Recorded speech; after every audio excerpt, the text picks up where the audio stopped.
Thank you very much. Hello, ma'am. Welcome. Thank you, Sumki, for that lovely introduction. So my respectful pranams to each one of you who have joined us this evening. The topic is eat food, not tobacco. Why not tobacco? You will get to hear from all the wonderful speakers before and after me in great detail why not eat tobacco.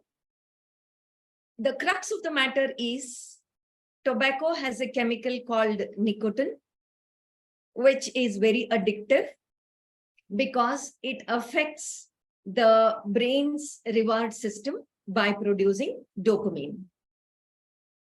And this is exactly why, even if we want to let go of tobacco, tobacco doesn't leave us because it is habit forming, addictive. I have no control over it because it has taken control over my mind. Also, you should remember the nature of our mind. The minute I say no, the mind asks more of it, even more strongly. So we cannot handle it in this way. So what's the solution? Solution sounds very simple.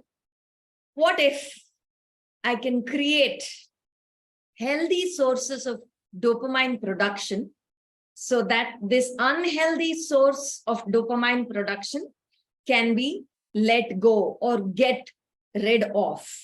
Is it possible? Do you all think so? Yes? Wonderful.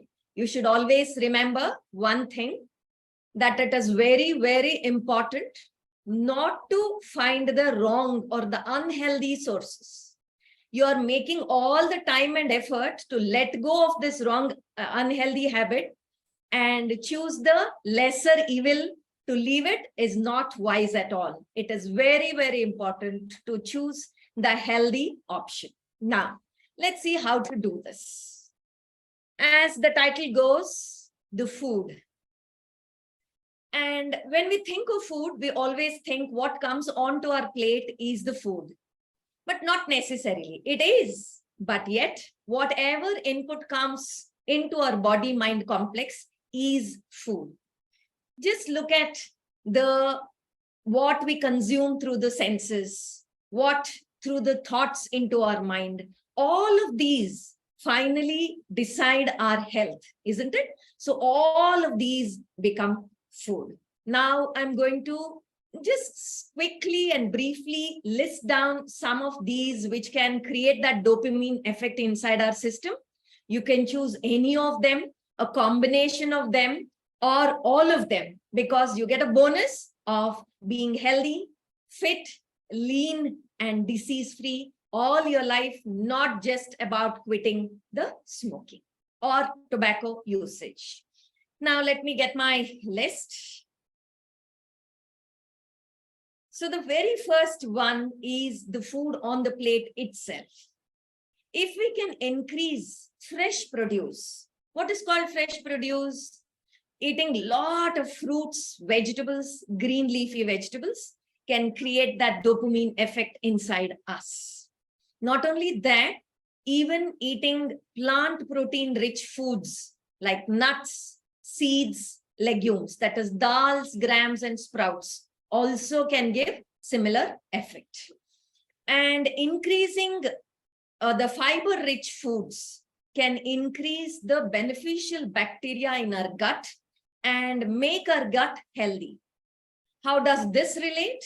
When our guts are healthier, they can produce the dopamine because we have lots of dopamine receptors in our gut. But only when the gut is healthy, because of the presence of these beneficial bacteria, can they work to their optimum.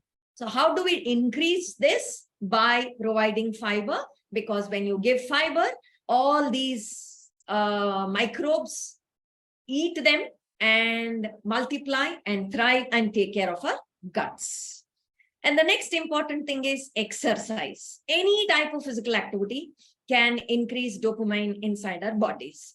You choose any activity you like and which gives you joy. It can be simple walking, jogging, swimming, dancing, playing a game, or anything for that matter, swimming, gardening, anything, at least 1 hour in a day, you can split it or keep it together, which will increase the dopamine.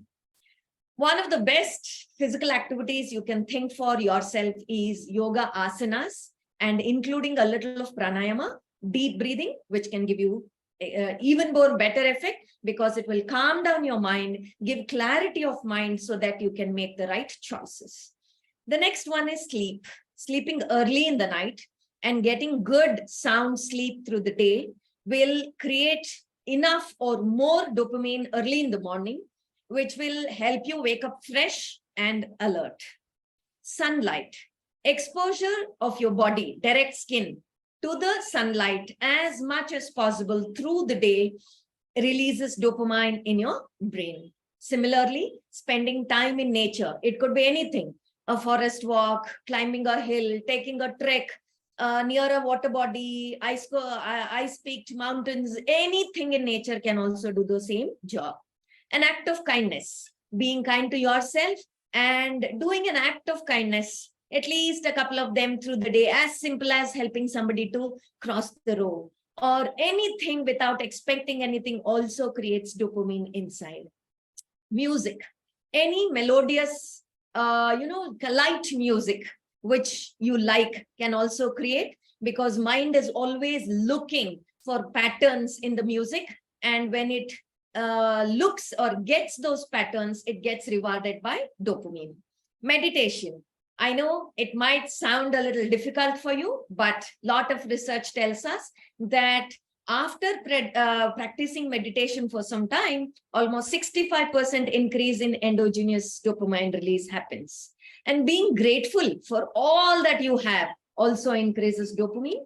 And also try and create something meaningful of what you study or what you work, or if not that, at least create hobbies which gives you joy and pleasure, and that is also going to increase the dopamine. So with that, I think you've got enough possibilities and options of how and what is practical for you and what you can create for yourself. Of course, please choose whatever suits you, but do not use tobacco as an option for stress buster, because your stress are not going away after using tobacco, right? It comes back with multiple more problems. So understand this and ensure not to use tobacco in any of its form, because you're the asset for the nation, for your parents, and for your institutions. So wishing you all the very best and thanking Ruby for this opportunity. Thank you all.